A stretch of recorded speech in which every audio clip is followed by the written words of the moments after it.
Welcome to the Wednesday Call Live. Now, let's hear it for our host, Adam Katz. Woo!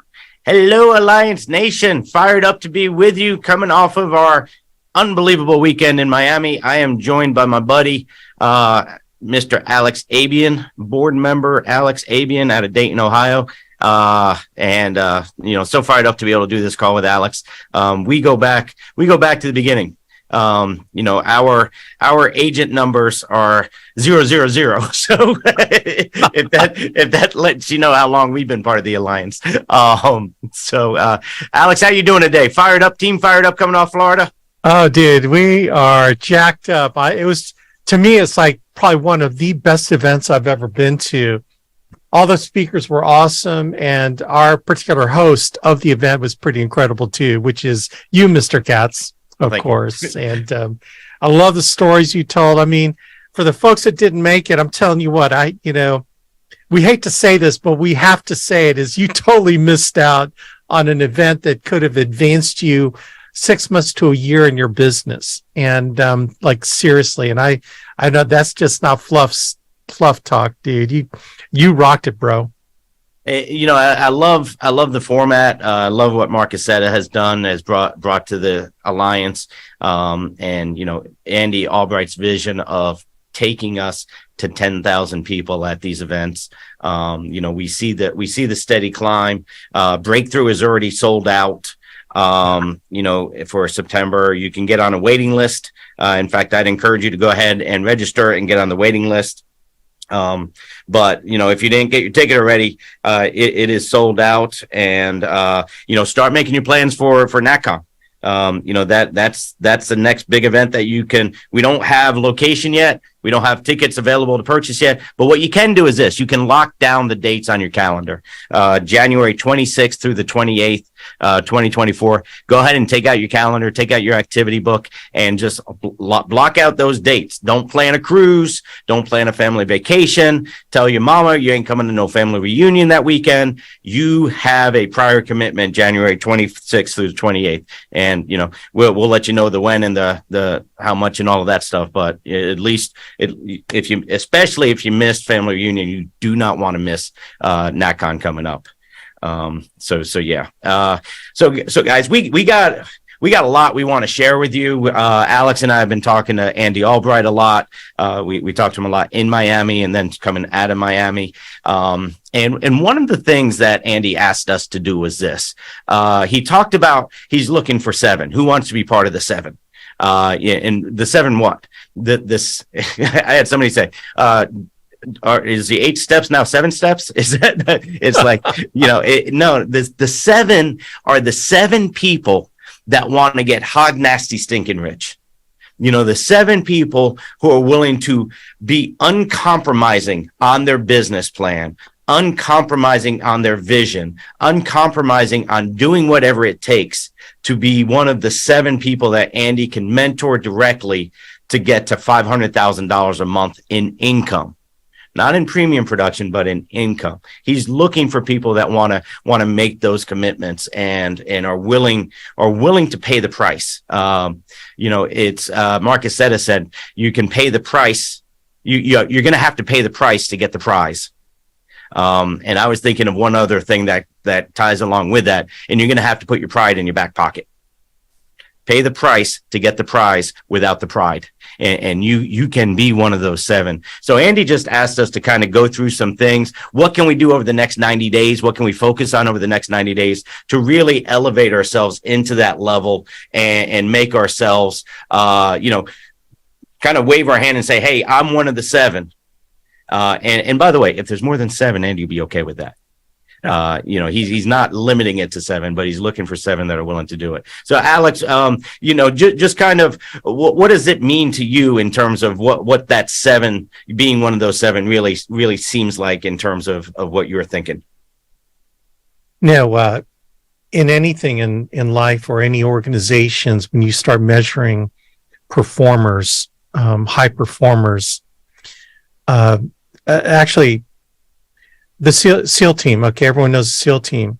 The SEAL team would rather have a high performer that they can trust than a high performer that they can't trust. Trust is a huge thing. In fact, they'd rather have a low performer they can trust than a high performer that they cannot trust on the spectrum. And so here's what I think trust means, especially when you're talking to a mentor, Adam, is that the mentor trusts that you will do the things you say you're going to do, and that you're going to do it to the best of your ability, and that they trust that you will get back to them for coaching and for everything that you need to keep moving down that right track. And like Adam said, you check your ego at the door, and you come and you will do anything and everything you need to do. And everyone says, well, you got to have the reason why. Well, the reason why is assumed. If you're going to be one of the 7, the assumption is that you want what you want so bad that you're going to do everything you can to get it. The way that Adam and I got into the business when we got in, we wanted this to work so bad that it didn't matter what we were going to do. We were just going to follow Andy. Everything that he was doing, everywhere he was going to go, we we're going to do everything he said. And it's amazing how our lives have changed as a result. And you would think, right, Adam, that, everyone that wants it bad enough will do it. It's like, gang, yeah, it ain't true. You know the 20-80 rule? That 20% do 80% of the volume. Well, there's a 20-80 of the 20-80. And the 20-80 of the 20, the 20 of the 20 is 4%. So 4%, and when I've been measuring performance in the Alliance, only 4% make the mega income. And the 7 represent the 20 of the 20 of the 20%. And not too many people are willing to go through and get through everything they got to go through to make it. So that's what and they've made a decision not to quit no matter what happens to them. Right, Adam? Yeah. I love that math. And, there's probably some people thinking 4%, that's not a very high percentage. We're talking about 4% of people who are going to make, $500,000 plus a year. You start looking at the nation as a whole, and, less than 1/10 of 1%, I think, ever make $500,000. It's like less than 5%. And by far the wealthiest country in the world ever make a 6-figure income. And we're talking about well above that. But here's the beauty of the Alliance and the opportunity is this. You get to choose if you're one of those 4%. It's not about where you went to school or what degree you have, or if you went to school, or, is it a prestigious enough background? You get to choose which percent you fall into. And that's what we want to talk to you about today is how do you make those choices? What choices are we needing to make? What choices am I needing to make? I'm going to be talking to myself a lot over the next hour. These stories are not based on what does the TV show say? Any similarity to a real person is a coincidence. We are not talking to anybody specifically. But I love what Andy says. If the shoe fits, Cinderella, then don't be afraid to put it on and make do some thinking and make some changes. But please, nobody. I'm talking to Alex. We're talking to the whole Alliance Nation. No, we're not talking to one person. Don't get offended. Take the message for what the message is. Okay. Is that a good enough disclaimer? Yeah, but Adam, they brung their feet in the room. So if toes get stepped on, what can I say? Yeah, everybody makes mistakes. So, all right. So let's get it kicked off with this. The coin. I'm supposed to hold it in front of me. We have these success coins. And I love that Andy ended the conference talking about the success coins. By the way, I was able to sell my 12 within 2 minutes, which is pretty cool. And Andy, if you're listening, I sold them all for full price. I did not give any discounts. He always, I tend to get soft on things like that. So, but what this is this. This is what will make you one of the 7. This is what to focus on for the next 90 days to really turn your business around and turn your finances around. And the beauty of this, guys, is you literally are 90 days away from making a huge, massive change in your business, the structure, but as well as your cash flow. This is not a long-term process. I mean, to get to the level Andy Albright is going to take some time, but to change your situation is something that you can definitely do very quickly in the next 90 days. So, on the one side of the coin, we have, what do you want? Simple, clear goals. Andy got this from Brian Tracy. We've read a lot of Brian Tracy books, and the book Goals, which we recommend everybody read at least 14 times. He talks about the coin. Andy actually had it made as a physical reminder to us, but simple, clear goals. What is it that you want? What is it that you're willing to go to bat for, that you're willing to sacrifice for, that you're willing to work hard for, that you're willing to play hurt for? That if you have a sniffle, you're still going to get up and go. That if it's raining outside, you're willing to get a little wet. What is it that you're willing to do to help you get to that level? And so you need to have these clear, simple goals in front of you. And then on the back of it, it says, how do you get it? What do you want and how do you get it? What's the most valuable task that you need to be working on? I was reading in a John Maxwell book, and it said goal setting and goal getting. On the one side, you got what do you want, the goal setting, and then how do you get it is the goal getting. What are the things you need to do to be able to be successful? So, Alex, how do you talk to your new people or even your veterans with you about the success coin and how valuable a tool this is to kind of keep people focused and on point? The way that the coin, what it represents to me and how I speak about it is, I call it an anchor. And what an anchor is something that reminds you of what you need to be doing right now. And, I put my hands in my pockets. So, my right pocket, I have my rosary, and my left pocket, I have my wallet and my success coin. And I don't have it right now with me, but it is a reminder of what I need to be doing. And if I'm on Facebook, or if I'm watching TV, that coin reminds me of what I need to be doing now, which is doing something that is going to make me money, like an income producing activity, right? And so it's a reminder, but you have to attach that reminder to what it is you want. And if you don't know what you want, you're not going to get anywhere in this business. And that want and that desire has to be so ingrained in you. I call it the why that makes you cry. Because when you think about what you want bad enough, that it doesn't matter what you're going through, it doesn't matter how hard, any decision to quit went out the window when you decided to anchor that desire of what you want to achieve with that coin. So when you touch that coin, the question you have to ask yourself is, am I doing right now what I need to do to obtain the goal that I want to obtain? And that's anchoring what you want to that coin. That coin, then, what you've done is you've activated it to be more than a talisman or a good luck charm. It becomes your reminder that conscious that you've produced, a well-formed conscious that you need to be doing what you need to be doing to get that goal. And that's how I talk about it. Yeah, it's just, and so what are the, how do you get it? It's not complicated. It's very simple. 8 steps to success. It's the 8 steps to success. And I know it's like, oh, they're going to talk about the 8 steps again. Yes, we're going to talk about the 8 steps again, because we know it's the key to our success. Andy says it in the book. He says a guaranteed 6-figure income. If you will do all 8 of these steps on a consistent, persistent basis, you are guaranteed to make 6 figures. Okay. Now, is 6 figures going to get you to be one of the 7? Nope. Is 6 figures going to get you up to $500,000? It could get you up to the $500,000 a year mark. It could get you into the top 4%, but it's not going to make you one of the 7. The 7 is $500,000 a month. That's what the 7 is. But this, you got to start somewhere. Andy says this all the time: bloom where you're planted. So where you are, that's where we have to start from. Where I am is where I have to start from. And I love what John Wooden says. He says, if you never leave the basics, you never have to go back to the basics.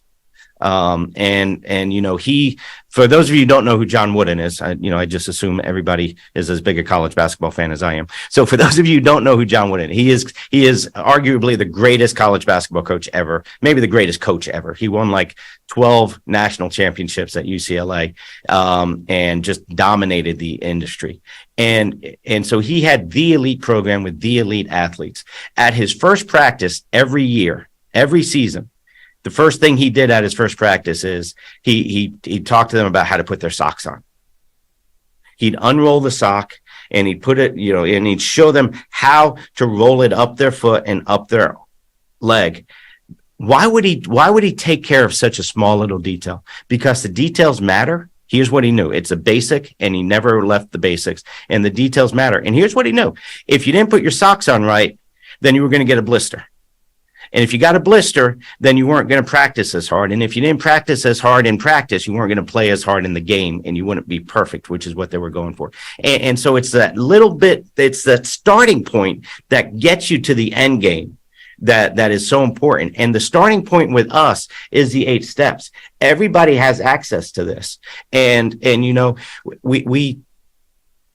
going to go through all 8 of the steps right now, but understanding the importance of mastering these things and holding yourself accountable. I don't need Andy Albright to hold me accountable to the 8 steps. I don't need Beth Katz to hold me accountable to the 8 steps. I need me to hold me accountable to the 8 steps, and understanding that this is a daily struggle to succeed. We can't give away a day without paying attention to the 8 steps. And there are daily activities in here. So what we encourage you to do is this: grade yourself. I'm a former school teacher. I'm all about the grades. You can do A, B, C, D, E, or A, B, C, D, F, or you can do 1 through 10, whatever, motivates you. But on a daily basis, at the end of the day, think back on your day and say, what did I do for my business, for my family, for my success in terms of the 8 steps? Did I win the day? Did I do the work? Am I a 10?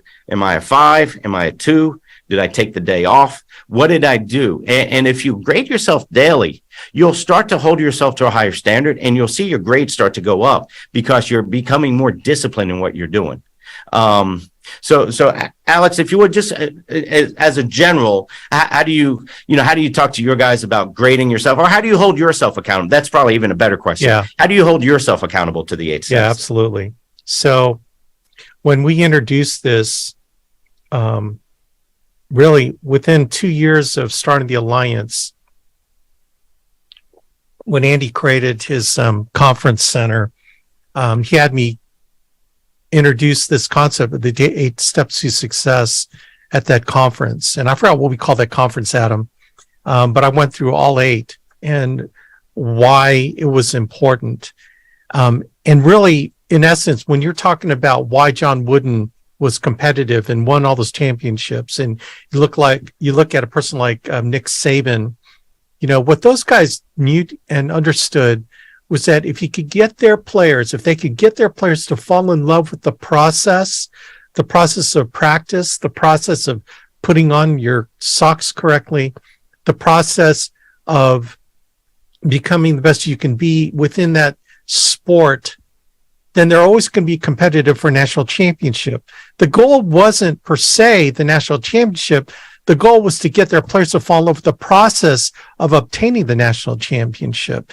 And if you want to be a champion in the Alliance, you cannot dismiss the process of the 8 steps to success. All 8 are important. You leave out one step, then you are not going to get what it is you want if you do all 8. Now, do you have to do all 8 100%? Man, I am not 100% on all 8. Okay, I might be 50% one, I might be 75% on another, but every day I look at how did I do and how can I become better? And when it's on your mind, it's really, Adam and I, it's like part of our DNA. The 8 steps to success are part of our DNA, to the point where we don't really have to question attending all meetings. It's like, when's the next meeting? I got to go. We don't, it's no longer a decision. It's something that we do automatically. That's how ingrained the 8 steps are. And I'll tell you what, man, if I could be a little mean, I'll try to be kind, but Adam's just is such a nice guy. I might put a little bit of edge on it. It's like, how dare you think how dare you think that you are going to be able to shortcut the process that Adam and I and all the top agents in the alliance have done to get to where we're at? How dare you think that you could cut short the process? Because I guarantee you won't. And if you try to do it, you're cutting your own throat. You're committing career suicide. Like, why even question what it is to be successful? Because remember the part where we don't make a dime until you make a dollar? Like, remember that part where everything that we recommend to you is in your own best interest? Remember that? Well, that's why the 8 steps are important, because it's what we've done and what you need to do. If you decide it's not for you, that the 8 steps aren't for you, then, man, go to those other 3-letter, 4-letter IMOs, because you're not going to make it here. You're fooling yourself, okay? Fooling yourself. This is how important this process is. You need to buy into it if you want to make money with us. Yeah, what you said, how you're going to this is the shortcut. The 8 steps is the shortcut. What's the alternative? The 40-year plan, where you get a job at 22 and you work for 40, 45 years to retire on half of what you couldn't pay your bills on to start with. See, that's what most people in America are doing with their lives. Andy's already created the shortcut now, but you can't shortcut the shortcut anymore. It is what it is. And these 8 steps, and I love, people all the time, they're like, well, I'm doing 7 of the 8. I would argue you're not, because let's say that you're not listening to audio. Okay, that you're not plugging in a podcast instead of listening to the radio in your car, that you're not doing that. So you're not listening to the audio. Okay, well, one of the 8 steps is teachable. We're teaching you to do all 8 of the steps, and you're not doing one of them. So does that mean that? So I would say you're not teachable. And then another one of them is accountable, which I said I was willing to do whatever it takes to become part of the 7. Well, if you're not listening to the audio, then you're not being teachable and you're not being accountable, because you said you do what you needed to do. And that's one of the things that you said you needed to do. And then more than likely, if you're not listening to a lot of audio, you're probably not communicating in the most positive attitude, which is the 8th step. So I would say so many people, they think I'm doing 7 of the 8. And I'd say you're only doing 4 of the 8 because it's who we are. Our goal is to just be a little bit better tomorrow than we were today. My whole goal is to be the best version of myself for my family, for my team, and for my running buddies like Alex and Andy, and my mentor Andy, and then all the other leaders that are counting on me being an example. And so when you look at that, understanding how do you really rate yourself? Because if I didn't read my 15 minutes today, then I can't give myself a 10 on accountable or teachable either. And it's that daily look. One of the things we've always said is this business, because there's nothing complicated about this business. It's not easy. Please don't misunderstand. A lot of people think, well, you guys said this was easy. No, we said it was simple. Simple means it's not complicated. Easy means it doesn't require discipline, hard work, conviction, the ability to bounce back. You're going to deal with disappointment. You're going to get knocked down. It's not easy, but the simplicity of it is can you do these things on a daily basis? Can you just be a little bit better? And if you miss a day, it's like a diet. If you have a cheat day, you have a cheat day. If there was a day you didn't read, you didn't read. Just be honest with yourself, dust yourself off and be like, all right, we set the goal tomorrow. I'm going to do better tomorrow. Just become the best version of ourselves and just do a little bit better tomorrow. So one of the, I hate to say one of the biggest ones are the most important. They're all most important. It's like they're all number one. You have it's like to have your children. Yeah, exactly. Who do you love the most? Exactly. So if I had to pick a child I love the most, it would be, if I had to pick who's getting the oxygen mask after myself on Southwest Airlines, if I had to, you look at the attend all meetings, predictable, dependable, defendable. Can you be those three things? Predictable. One of the things, my whole goal in my business life since I've known Andy Albright is that he can predict where I'm going to be. Like when he says, "Hey, we're having breakthrough," he doesn't have to wonder, did Katz buy his ticket? He doesn't have to wonder. He didn't have to wonder if Adam and Beth, if we were going to show up in Miami last weekend. He can think about other things. I can't do everything. And I don't do a lot of things well. But one thing I can do is make sure that Andy doesn't have to wonder if I'm going to be in place where I'm supposed to be. So attending all meetings and understanding that this YouTube call, this Zoom call is a meeting. I think, people lose the definition and they think, well, if it's not in person, then therefore it doesn't count as a meeting. So if I miss the TWC or I miss the activity call, that I'm okay because that doesn't count as a real meeting. This is every bit as a meeting as family reunion is, as your hotspot next week is. And so knowing that we have the three Zooms, the three YouTubes, TWC, 12:30 Eastern, and please, know what time zone you live in. It's 12:30. The Alliance always puts everything in Eastern Standard Time. So sorry that nobody told me we'd have to do math. So 12:30 Eastern TWCs. We've been having a Wednesday call every day, I think since 1999. We've had a Wednesday call. Even before we started the Alliance, we were getting together as a group and having Wednesday calls. Thursdays at 1:00 Eastern, we have a product call with either Gina Hawks or Chris Norris and Bam, or one of our carrier partners, or one of our top producers talking about how they are top producers. So there's a product call every Thursday, and then every Friday, 10 a.m., we have the activity call. And I can give you guys a heads up. Andy Albright is going to be leading the activity call on Friday. And you think about access. How much access do we have to a person of Andy's background? We take it. We have to be careful not to take it for granted. I've spent upwards of $6,000 to go to a John Maxwell seminar for a couple days. And it was awesome, and we had a blast, and we had a great time. But I'll be honest with you, the reason I went was to hang out with Andy. And as much as anything. And then Maxwell's awesome, but he's never built an insurance empire. I'm trying to build an insurance empire. Andy Albright has done what I'm trying to do. And we have access to his thought process on Friday for an hour for free.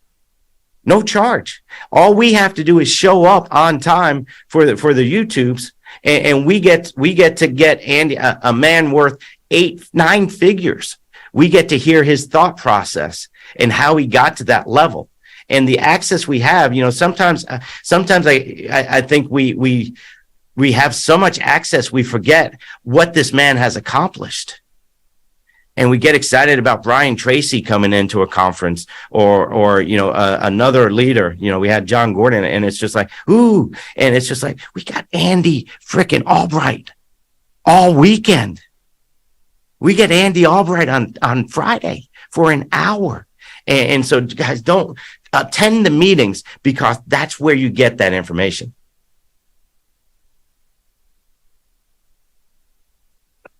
Alex? Yeah. Okay. Was that my cue? Yeah. Sorry. Oh man. No, here's the thing that I always like. How do you measure who you're listening to? And the first litmus test for me is, are they where they're supposed to be? Are you listening to the person that attends all meetings? Are they going to the meetings? If you don't see your upline at a meeting they should be at, then that's probably not your growing upline that you need to listen to. Okay. Likewise, if your growing upline says, no, you don't need to go to that meeting, or no, you probably should just, why don't you just go to our Zoom calls? And, the alliance meetings, if they've got these 3, but why don't you just attend ours? The minute you hear that, that's the minute you hear heresy. That's when you hear someone who's not plugged in, and that's someone who does not care about your financial future. They just care about their own ego and being their own system within the system. There is no system within the system for people that want to win, that people want to build a big group. Because what happens is, if they're doing that to their downline, guess what their downline is doing? They're saying the same thing about their upline. No, you don't need to go to his Zoom call. You need to go to my Zoom call. And it's like, it starts creating fractures and dissension, and there's no unity in that. And so if your upline saying, don't go to the 3 alliance Zoom calls, then dude, you're listening to the wrong person, because you're only going to get so far in that organization. And I would ask that person, dude, how come you're telling us not to go to Andy Albright's calls? Right. You should ask that question. You need to go to these meetings. Why? Because you need to grow. You need to be an example to the people you're building a team with, especially if you're one of the 7. There should be no excuse. I remember I got so, like, Adam, when I was in a rut and I just needed to get myself out of the rut. This is like 12 years ago, 12, 13 years ago. And so I went to a function, and I think it was a family reunion function. I got so jacked up. And I think it was when Andy was talking about his father, George, and how tears came to his eyes talking about his father, George, that told him on his deathbed, get up in there, boy. And that it triggered something in me. And so I followed Andy to the next, I put miles on my car to go to the next places where he was. I drove up to Minnesota. He was in Minnesota. I drove to Minnesota, Indianapolis. Chicago. I went everywhere because I had to get more of Andy to get myself back on track. And that year was when I started traveling all over the country, and my business blew up because mentally I got my mind right by getting around Andy Albright. I did what I had to do to chase him. I don't care how much it cost. I had to get in my car and get around him. And my business took off and got my head back on right. I've never thought about quitting this business, but the lowest point in my life was that point where I need to get more of Andy Albright. And that's what changed. So it'll change your life by attending all meetings, because you're going to hear what you need to hear. I got people tell me, well, Alex, with all these meetings, I can't do all my appointments. I'm going, oh my gosh. We already told you when the appointment was. Pretend like these are appointments in your calendar, and you put these appointments in your calendar as if your life depended on going to it. And guess what? All your production appointments around will be booked around it, and you will get to those. It's just, to me, Adam, that's a cop-out. It just means you're lazy, you're a lazy ass, and you don't want to come to meetings because that's your convenient excuse, because you think we're all about production. Oh yeah, we love production, but what we want more is we want committed people that want to build and grow their business. And the only way, to me, that you can do that is by attending all meetings. Absolutely. It's the power of association. Agents come to us all the time, and they're like, the only time they were available to meet. I was like, really? The only time in 168 hours was that at 12:30 on Wednesday. That was the only time. And it's just, you got to set your calendar. The doctor doesn't worry about who's in the waiting room. He worries about who he's dealing with, and he runs his schedule. And understanding I got an appointment 12:30. I can't do a sales appointment because I already have. The book I read says this: choose wisdom over gold. Choose wisdom over gold. And I don't know if we're giving you any wisdom today. Hopefully we'll give you something that you can take and build your business with. But I mean, when you have access to the top leaders of the Alliance, to Andy Albright, that's choosing wisdom. Listening and learning is choosing wisdom. Running one appointment instead of getting the training, that's chasing gold. And, I've heard Andy describe it this way. Money doesn't like to be chased. Money wants to be wooed. And so, so it just became something that just became very important for me and Beth, is we're going to choose wisdom over the gold every time. If it's a choice between being able to plug into a hotspot or being able to plug into a meeting or having one appointment or something like that. I love the guys who will miss national convention because they're like, well, surely you don't want your whole sales force in a meeting. You want some of us out selling. No, we want everybody sharpening their axe. Abraham Lincoln said, if you have 4 hours to cut down a tree, he's going to spend his first 3 hours sharpening his axe. Jane Albright talked about in Miami, and I can't wait for this to be posted on ARC. But Jane Albright talked about in Miami, sharpening your pencil so that you can make your mark. That's just such a powerful thing. And attending those meetings, and like Alex talked about, getting out of your comfort zone. And don't just attend meetings that are convenient. Attend meetings that are necessary. There's going to be opportunities, and you may have to drive 4 or 5 hours. Hey, one of the reasons I always wanted to make enough money in my sales was so that if I needed to buy a plane ticket to get close to Andy or to get close to an event that I wanted to be at, that the money wasn't going to be the reason I couldn't get to the event. And that's always been something that we wanted to focus on.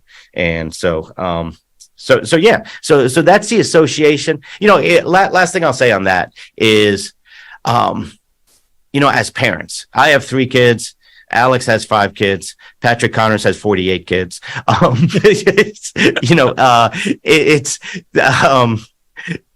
We are very concerned about who our kids spend time with, right? Because we know they're susceptible to the influences of other people. We know that the biggest pressure out there is peer pressure. And so we're very careful about who we allow our kids to hang out with, especially at younger ages. And because we know the value of that. And so how arrogant is it of me as an adult to think I'm not susceptible to the influences of other people? I am just as susceptible as my kids are, or as my kids were. And at least my kids have me trying to steer them in a direction away from negative influences. As an adult, we don't really have anybody trying to steer us away. So we're even more vulnerable to those bad habits and those bad thoughts and those bad things that can happen to us through our association. So making sure that we are hanging around the right people that can help us accomplish our goals. People are either pushing you further closer to your goals, or they're dragging you back to, away from your goals, and being focused on that and understanding that is so huge. Another one of the 8 steps, and again, we're talking to the people that want to move up. We're talking to people who can commit to their goals for the next 90 days. Another one of them is work. And how can you do the work? How can you get the work done? And for most of the people we're talking to, sales that's where your cash flow is. Your upfront money, your day one money, your immediate money is through sales. And it's very hard. It's very hard to make sales if you don't have the resources. So Alex, if you would talk a little bit about, the thought process behind leads, investing in leads, GMRs, and putting yourself in a position to win so that you can grow your business. That's a great question, Adam. In fact, this morning I had a counseling session with my new agents. What I love about this agent is that he meets with me once or twice a week to tweak what he's doing. Like 4 weeks ago, we were talking about how to increase his closing rate because he's frustrated and was wondering if the business worked. And so I guided him on nuggets on how to increase his closing rate. So he's increased his closing rate. So now he's consistently turning business in every week. So the next question he had for me was, okay, now how do I up my premium? How do I get more premium? I said, okay, let's talk about your numbers. And we got to the discussion about show rate, and his show rate was like 50, 60%. I go, dude, we need to work on your tie downs. the average ought to be in the 70-75% range. Dude, do you know that if you went from 50 to 70%, a 20% increase, how many more appointments and how much more premium? And so I gave him some of my videos on tie downs. I have some really good stuff on tie downs, and I know he's going to implement that. So he's going to get more premium, but it came down to, okay, so how much are you spending a week on leads? How many appointments are you booking? I said, here's a magic formula, dude. You already know what I'm going to say because I need more leads. I go, yes. And here's the great thing, because, you know, you're already spending $250 a week in leads. Okay, that's $1,000 a month, right? Do you know you're already spending $1,000 a week on leads? You're just spreading it over 4 weeks. How about you do this? Why don't you spend $1,000 in 2 weeks? In other words, $500 a week, and you do the work. Guess what's going to happen? Because I'm going to make more money per week. I go, right. You know, like in algebra, right, Adam? What you do on the left side happens on the right side, right? So you up the leads, you're working in a shorter amount of time. Guess what? Your income goes up. And so it was really cool. So it was this compound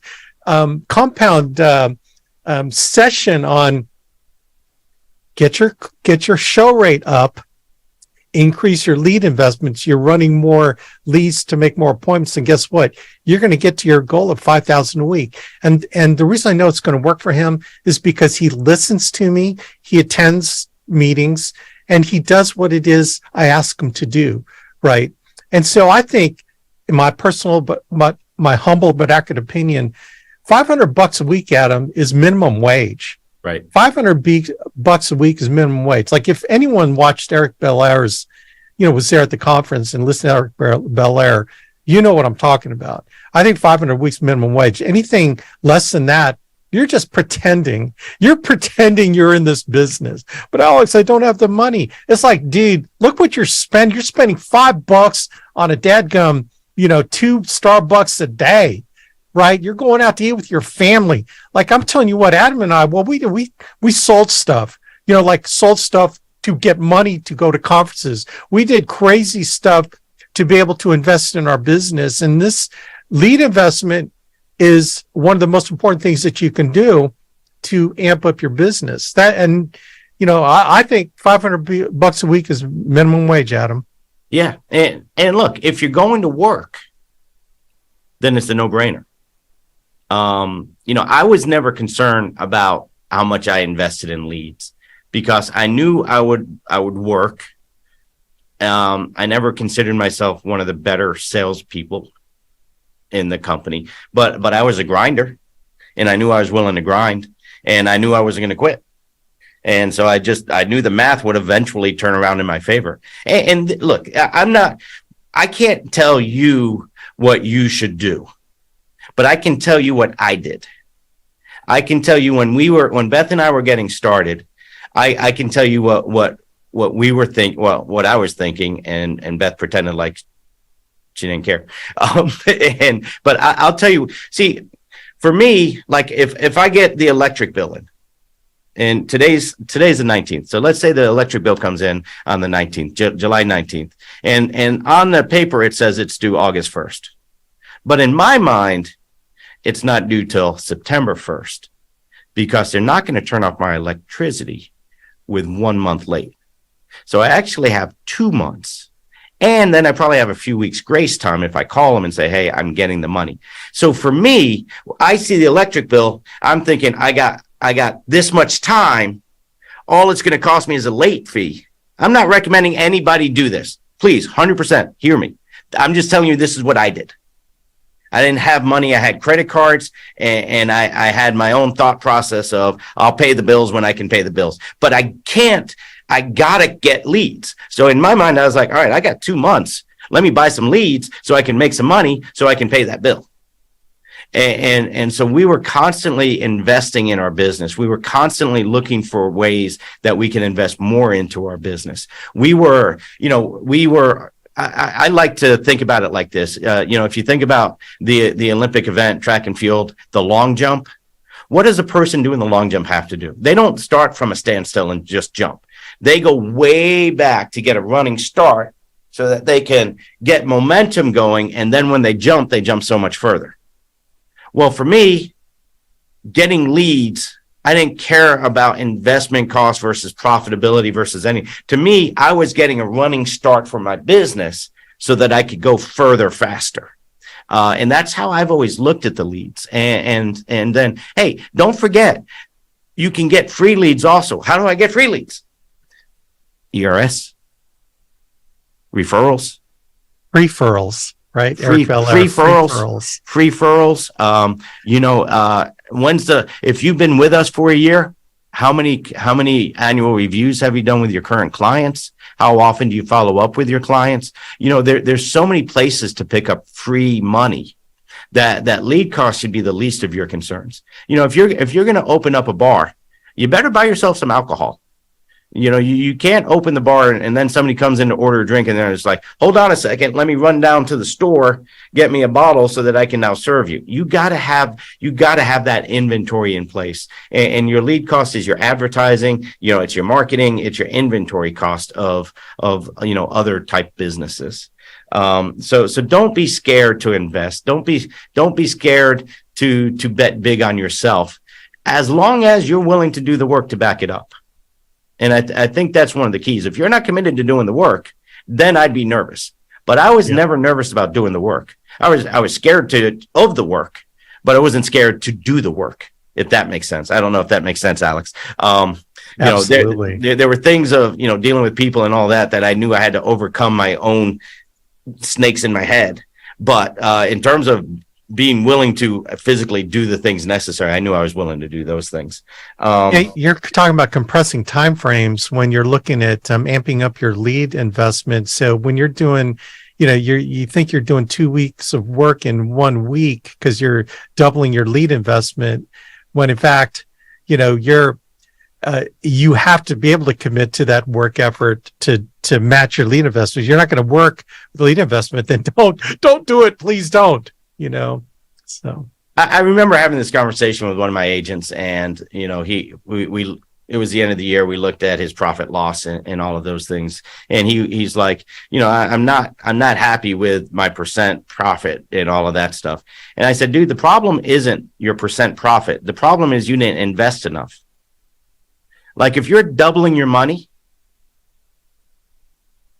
if you invested $200,000 and you made $400,000 and you netted $200,000, is that not a good year? The problem is if you invest $10,000 and you make $20,000 and you only net $10,000, if you're a full-time agent, that's a problem. That's a problem. The problem is this agent thinking he's supposed to make a 10x return on his money. No, the problem is you need to invest more, to work more, to get a higher return. Math is fun when you start doing the numbers properly with the right perspective.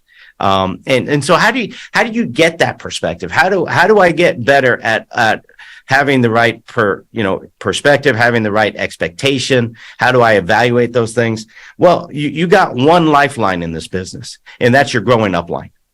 Okay. And now some of you guys may have multiple growing up lines. So I've always told people, access the highest level person that's growing the best that you have access to. So I tell everybody in my organization, if you can get access to Andy Albright, you need to be talking to him. Now, Andy's very busy. He doesn't have time to talk to everybody in my organization. I hate that. I said, so, for better or for worse for you, I'm the next guy, and it's just like, well, Adam, you're so busy. I don't want to bother you. And it's just like, hey, can I? I'm a grown ass man. I have the ability to determine if I have time to talk to you or I don't have time to talk to you. I know how the phone works. If I'm on the other line, I'm not, and I can't switch over, I'm going to let it roll to voicemail. If I don't have time to talk to you right then, I'll call you. Let me decide if I have time to talk to you. Please don't make decisions for me. That is, it's, if I could change one thing about people, it would be that I don't want to, I know you're busy. I know, Alex, you get it all the time too. All the time. Do you understand how we get paid? We win when you win. So our availability to you is huge for us to be able to get to the levels we want to get to by helping you get to the levels you want to get to. But it's a two-way street. Communication is a two-way street. If Alex is calling you more than you're calling Alex, that's a problem if you're on Alex Abian's team. You know, if Brandon Manley is having to reach out to you more than you're reaching out to Brandon, that's a problem.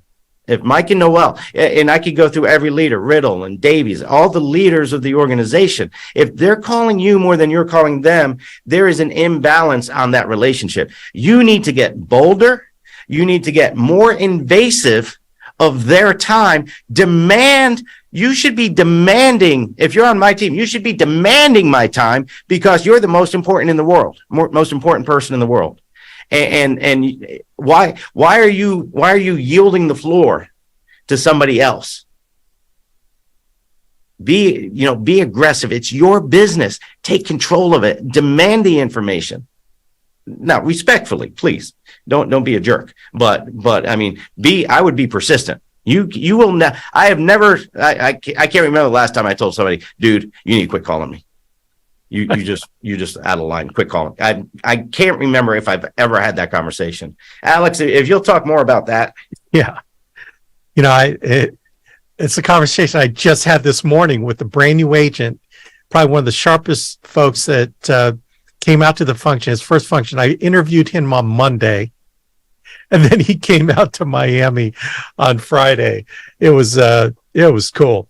When you find someone like that, he's willing to listen. He definitely got it. And when we talked this morning, man, he's jacked up and I'm jacked up for him. And I told him exactly what you said. You know, you're not a bother to me. I want you to call me. I don't care if you call me 10 times from someone's house. I consider it an honor. You know, it is something that we crave, because when I look back, and I know you can attest to this, Adam, the top people in our organizations, the ones that called us all the time. Right. They called us multiple times a day. They called us weekly. We didn't have to even worry about having to call them because they called us all the time. They stayed in touch with us. It was a relationship that, you know, and that's why they are killing it now. And that's how I know this works, right? That's how I know it works. Now, when you call your upline, let me just give you a word of advice. Don't start drawing about all your problems, because I will do what Andy Albright has done to me. He goes, hey, wait, time out. I go, Andy, what do you mean? Time out. Because when you start talking about all your problems, you have to hear that again. And I don't want you to hear that stuff again. Just tell me, what do you need from me? How can I help you? Okay. And I was like, okay, dude. So when you communicate, don't start giving us the backstory of you were born, you know, back when you were born, you were beat by your, you know, don't go into that. Just say, okay, this is my issue. How can I get help? How can you help me with this? Okay, please. Because you want to get to that part. We don't want to have you regurgitating it for you. And again, how do you know who your growing upline is? Start at the top. If they were at the conference, chances are they're probably good to talk to. If they're part of the system, if they're plugging in, they're probably a good person to talk to. If they're growing, if they're putting in with legs in, if they're producing at a high rate and they're plugged into everything, then chances are they're probably a good person to talk to. But if you ever have a question, go to the top, you know, go to Grandpappy Upline and ask them, who do you think I should talk to between me and you when you're not around? And I will tell you exactly who you need to counsel with. And it may just be me. And I'm happy about that, right? That, you know, you at least have me to talk to. But you'd have to get advice from the right people, not the wrong people, right? Yeah. You know, part of everybody's job is, you know, I love this word, discernment. You need to use discernment. Our job is to be a fruit inspector. You know, check the fruit on the tree. A good tree will yield great fruit. You know, over the weekend, I introduced Mike Hartleap. And, you know, one of the things I mentioned is you can tell what a great leader he is by the people following him, like Rojas and Rodriguez and Colin. And I mean, you look at Alex Abian, he's got, Mike and Noah Leventovich, and that whole organization is part of his organization. Patrick and Suzanne Connors, and that whole organization is part of his organization. You can tell by the fruit on the tree that they know what's going on. And here's where you need to be careful, guys, because a lot of times the ones who probably don't need to be giving out the advice like to talk the most. Yes. And so that's where it's your job to use that discernment on whether this is a credible source or not a credible source. Well, how do I know if I don't know? Who is Andy Albright talking about? That's a good point. Who's getting talked about, who's getting edified. It's not, if you really dig deep, you'll be able to find out very quickly who has the experience and the results to justify the teaching. So that's very important in terms of where you're going with your business and how to keep the information you're getting and the coaching that you're taking and keeping it pure to keep you on the line. I loved what Mark Aceta did at the end, where he draws those 2 points and you have the straight line. Closest distance between 2 points is a straight line. But what happens with most of us is we get off the line. Life gets in the way and we get off the line, and the further off the line we get, the worse things are going to get. And we just got to find our way back to that line as quickly as possible. And if you have a transparent coaching, a mentor that you can be transparent with, that you can allow to coach you. I remember Andy Riddle, talking about being naked, not physically, not literally, but emotionally, with your mentor, so that they can really coach you and they know everything about it. If you give me bad information, I'm going to give you bad advice. It's kind of like underwriting.